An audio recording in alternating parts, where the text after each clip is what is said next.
So on today's episode, we have a very interesting guest. Does a lot of things. I don't know now which one we're going to be talking about, if we'll have time for all of them. But we have Tshego Gaelae. Yes, that's the one. She's a BBBEE specialist, 9 to 5. And 9 to life, many things. We'll talk about them in the podcast. Well, Tash, thank you so much for joining us again, Mrs. G. Obviously, we had some technical difficulties the last time, but we couldn't let it slide. So we called Mrs. G, and we know she's always pretty because she looks pretty twice.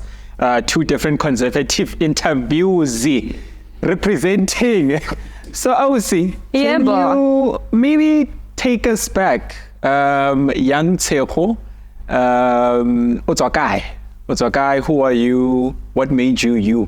Okay, so I am Tshego Gaelae. I am originally from Soweto. Born and bred in Soweto. Currently I reside in Centurion. Okay. As you guys touched on, I am a BBBEE specialist. I am an admitted attorney. Okay. By qualification or profession. I'm an admitted attorney, predominantly focusing on BBBEE solutions and strategies and all of that, as well as labor relations. Okay. And can you maybe take us through that? Because you are an admitted attorney, but I don't think your work has a lot to do with court. And that's the other side of it that we don't see on Suits. Yeah. And what are the other ones? Boston Legal. Ellie McBeal. I just gave away my age.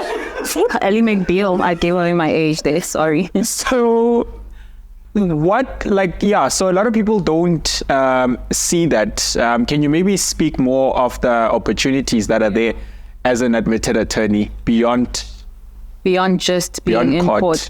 So, to be quite honest, an LLB degree literally opens a whole plethora of opportunities, like different types of career paths through just getting an LLB degree. You don't have to be a litigating attorney. It doesn't limit you to just that. There's going corporate and being a legal advisor in so many different sectors, So I happen to work for an ICT company, and the legal advisors within our group specifically focus on ICT related contracts, agreements, all of those things.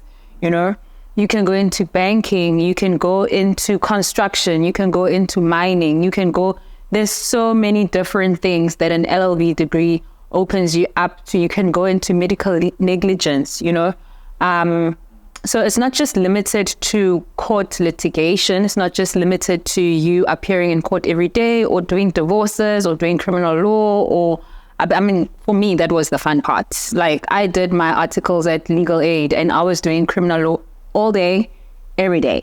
And best days of my life. I would literally, I count those as the best days, some of the very best days of my life.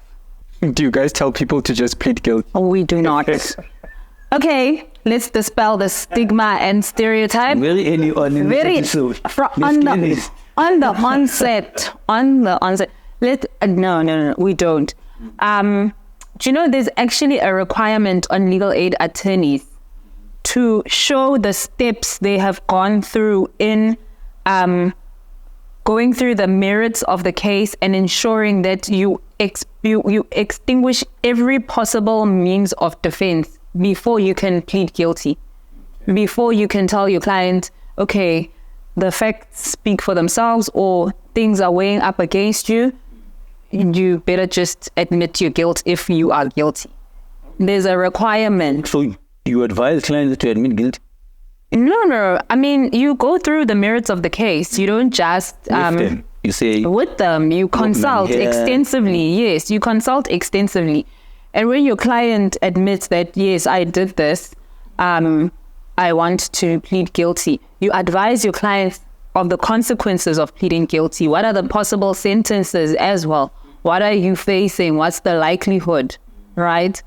And where there's a defense, you challenge that defense. remember, it's not a defense attorney's job to prove innocence. You're not there to prove innocence. You're there to challenge the state's case. It's the state's duty to prove guilt beyond a reasonable doubt. So where you can cast even a glimpse of doubt, your client will be found, you must be found not guilty. Another standard in South Africa is what? It's beyond a reasonable doubt. Please don't listen to these people telling you about shadow of doubt. All of those things. Shadow of doubt, this is not America. It's worth. And that's always the case because we see a lot of people arguing things from a South African context, using American law. Because this is not Boston legal. Also, we have just a side note. Do we have a statute of limitation? Yeah, not statute of limitation. Double jeopardy. It's a principle. Okay. It's a principle of double jeopardy. Explain it for the people at home that might not know. Guys, my practice days are so long ago. So double jeopardy means that you cannot punish a person twice for the same matter, for the same offense. Okay. So you stole a jersey at Edgar's and you plead guilty and I sentence you. No. English, not Edgar's, this one. This one is not... So say, for example, you steal a jersey from Edgar. So you steal a chocolate from Pick n Pay. I punish you. I give you a suspended sentence. Tomorrow, they charge you again of that chocolate. That's double jeopardy. I can't punish you for the same offense twice. So even if I come into the store and eat the chocolate in front of you, there's nothing you can do? No. Another chocolate. No, the very same chocolate. I guess I stole it and I put it away. Now I come back and say, nah, here's my chocolate. No, that means you're stealing it twice. No, I'm not stealing it. It's the same chocolate. Remember, I've already gone to prison for the chocolate. Now I'm coming back with the chocolate and saying, Tshego, this is the chocolate I stole. Why on God's green earth would you be coming back with the chocolate again? Why not? I guess now I've served. So I was thinking about it from the context of the jersey, actually. Mm-hmm. Can I rock the jersey guilt-free after I've stolen it? No, you give it back. I must give it back, but I'm served. Oh, but I'm served. Guys, whether you're getting arrested for it or not doesn't change the fact that the jersey is not yours. Oh, cool. No. Oh no, but look at it like a hijacked car. If someone hijacks your car, can they now say, okay, I'll serve the time. It's mine now. It's mine now because I'll serve the time. Okay, cool. Okay, cool. So you can't just rock the jersey. No, it's not your jersey. It's no jeopardy. It's not your jersey. No, I'm not. It's not your jersey. It's not your jersey. Okay. Interesting. Okay. I thought I was gonna rock the jersey guilt-free. No. No, you can't do that. You cannot. Okay.